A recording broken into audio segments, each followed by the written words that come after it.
911 999th dispatch. What's the dumbest reason someone has called? Little old lady would call every morning to ask what the weather was like outside. No matter how many times we told her to stop.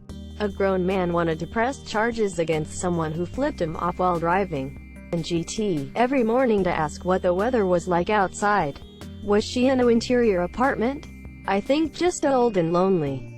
A guy called because an injured bear was in his front yard for a few hours. It was a giant landscaping boulder that had been there for years. Well, what was he on and where can I buy some? Are you sure you want that? When they released our city's stupidest 911 calls a few years ago, this was one. There's a deer in my yard. What is it doing? Asterisk, it's looking at me. I once spent an entire shift dealing with a deer that was literally stalking this poor family. Beep was posted up outside their house, walking back and forth like it was patrolling.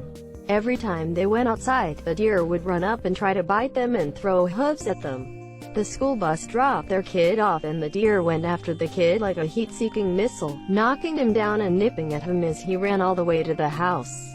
Local police and animal control responded to the call and immediately went, well, beep, that noise. Ended up bringing in a DNR guy from another county to put the beep down with a high-powered rifle. It could have had a parasite that made it aggressive or something. There are apparently multiple people each month who think they can call the emergency number asking for the police to give them a ride home because they got plastered at a bar and don't want to drink and amp drive. Actually, this was me once. My car broke down on a back road in New Hampshire one time, late at night. I was 20 minutes out from the nearest decent-sized town, and 25 minutes from home. I called AAA for a tow. They contacted NH State Police so that my dead car wasn't sitting on the side of a sheer drop on a road where people go 40 to 50 miles per hour. Oh, and no hazard lights because my alternator died.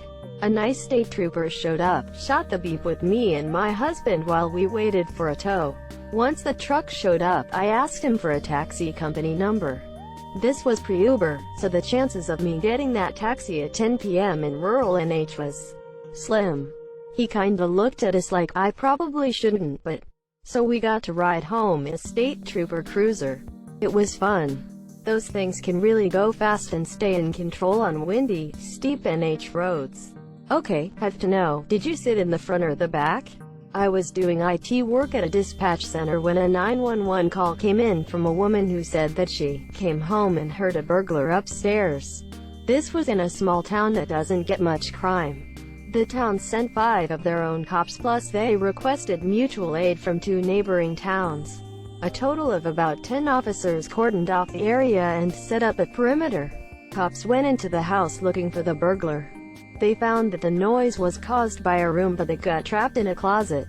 The vacuum was banging against the walls and the closet door trying to escape. No arrests were made that day. Fortunately, no one was injured either. Okay, I laughed out loud at this one. Confession, I have thought multiple times that my room, the running upstairs, was a burglar. Man, that would scare me if my husband did that. There are times where I wonder what the noise upstairs is. And I'm the one who turned the Roomba on. She got shampoo in her eye while showering. She rinsed it out and her vision was unaffected, but it really stung for a minute. She was 27 and could not be talked out of having paramedics dispatched. When the medics got there, they couldn't talk her out of going to the hospital. She was fine, at least until she got word from her insurance company that they weren't going to pay for her frivolous and unnecessary ambulance ride. Oh hey, I work in ambulance billing. I get the other side of that call, which is the patient and her mother Karen calling to yell at me because insurance won't pay for the stupid and unnecessary ambulance ride. I tell them the trip has been deemed not medically necessary, and make an appeal to insurance. However, the bill is $4X, and they need to make payment before it goes to collections. When I get, well, I thought it was medically necessary, they get, okay. That makes them crazy. Like, no, we won't change the coding so Princess Snowflake Fragile Flowers insurance will pay. Not happening. No, there's no discount for stupid. No, I don't have any sympathy for you. It's your bill. And it's not my credit.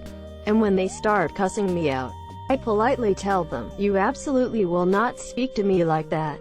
I am ending this call. Which makes them explode. I used to assist with medical billing, just checking, confirming diagnoses, not dealing with patients. I overheard some phone calls from people who did have contact with patients, and I have no idea how you put up with that asterisk asterisk asterisk asterisk. Although I'm sure there has to be a code for patient is a fragile snowflake princess and can't be reasoned with in ICD-10. I had a guy call 911 and wanted to report that a woman had stolen his money. We were swamped that night, so I kept him on the line trying to get further information. Upon asking a few more questions about the woman and her description, it was obvious he was describing a prostitute. He then began to cry and begged me to not judge him for hiring a prostitute. I promised him I wouldn't judge him and I would send him an officer as soon as we had one available. He hung up and I pended the call as the woman was no longer on scene. He called back on 911 less than a minute later and proceeded to want to talk about his hiring a prostitute until officers arrived. My partner and I continued to pick up his call after we had placed him on hold several times to take other 911 calls during the 15-minute period it took for officers to get to him. He ended up getting arrested for disorderly conduct that night as he was extremely intoxicated and decided he wanted to have a go at the officers when they arrived. Is it not illegal to hire a prostitute where you're from? Yes, it is. However, this was years ago and he wasn't charged with that crime since there was no victim there to make a statement. Not of this father but firefighter. We were called out to a residence one very frosty morning midwinter during a very long cold snap, because the homeowner couldn't open his front door and was unable to get out to get to work. We drove up. I got out, ready to force the door open, but tried it first. It opened with minimal effort. I opened the door and called out, "Fire department. Did you still need us?" He was so embarrassed and it was hilarious. Sounds like something that would happen to me. Side note, did he not have another way to exit his house? Because their electricity went out and they wanted the police to fix it. Then got upset when I told them they needed to call their power company. I've also had someone call because their neighbor's tree was dropping leaves into their yard and they wanted the neighbor to clean it up. And one of the funniest, most ridiculous, because someone's automatic sprinklers turned on while they were walking their dog and they got wet. Wanted to press assault charges. People call for the most petty things ever. I would always have them call back on the non-emergency line as soon as they told me the ridiculousness. 911 is for emergencies only, boys and girls. And GT, and one of the funniest, most ridiculous, because someone's automatic sprinklers turned on while they were walking their dog and they got wet. Wanted to press assault charges. What the? But I'm allergic to water. I'll literally die. To come to their third-floor apartment and change the TV channel. Somewhat innocuous, especially considering that the subject calling was quadriplegic. But 30 days and 150 calls with the same request later, it got pretty old. 150 calls in a month is nowhere near the record though. That record is owned by a local gentleman who called 217 times in a 4-hour period, rambling on about deep zombie violence, mayhem, wounds, and zircon ray technology. His phone was not GPS enabled, so we were never able to track him down, but at least when the beep zombie apocalypse comes, he will be proven right.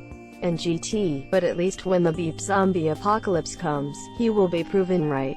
I think deep down, we all fear that day. When I first started, one of the first calls I took was for a gentleman who stated, "My butt sucked my vibrator all the way in, and I can't beep." Sorry, I mean I can't beep it out. He was right. Medics aren't going to try and fish it out, so off to the hospital he went. As a newbie, I remember thinking that must be a 1 in a million call. 20 plus years in, I've learned that it's not. In fact, things stuck in the butt calls are fairly common.